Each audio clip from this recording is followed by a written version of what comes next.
Hi everyone, this is Ryan coming to you today with another traction tip. Coming to you today from New Jersey. A client just asked, they said, Ryan, it seems like we have some numbers on our scorecard.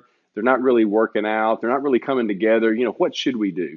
So I reminded them, I said, well, guys, it takes a few months to really get a polished, well-defined working scorecard.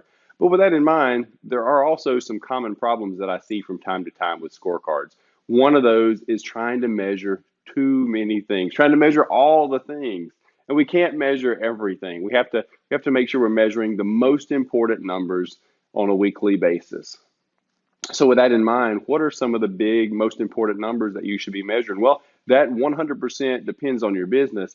But if you're a service business, one of my favorite numbers is MOW, multiple of wages. It goes by a lot of names, multiples of W2, labor efficiency, labor effectiveness. So you may have heard of it before under a different name, but the concept was first explained to me over a decade ago by my CPA. He said, Ryan, if you're a service-based business, then your biggest cost is your people, your service payroll. So think about that number. Now think about how much you're billing for that. So let's just say for easy math, you've got an employee named Bob, and Bob makes $100,000 a year. How much are you able to bill for Bob's services?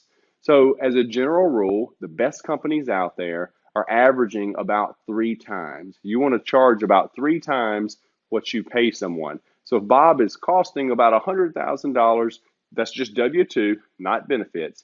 But W-2, if he's $100,000, we should be billing about $300,000 for Bob's services.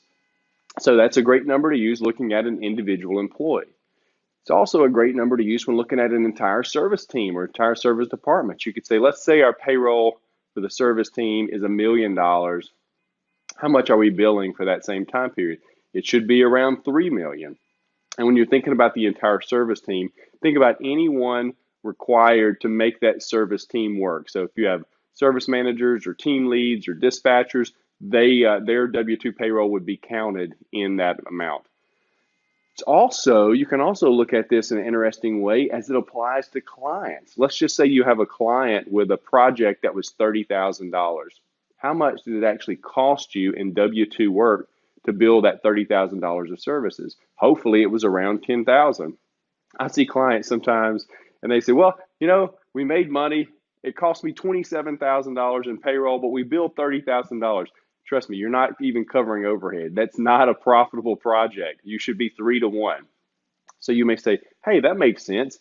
I can figure that math out pretty easily. But what if I'm way over or what if I'm way below?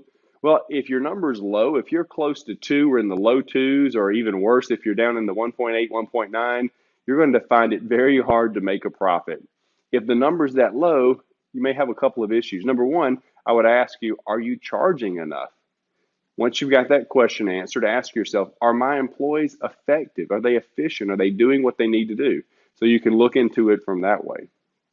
What if the number is too high? What if the number, you may say, well, hey, if 3 is good, 4 and 5 would even be better.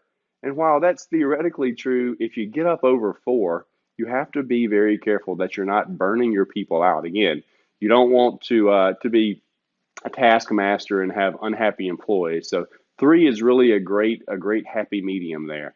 So if you're not measuring multiple of wages and you're a service department, take a look at it. It might be a good scorecard number. And if you can't get it weekly, it may be a good monthly number to track. So I hope that helped, and I'll talk to you next time.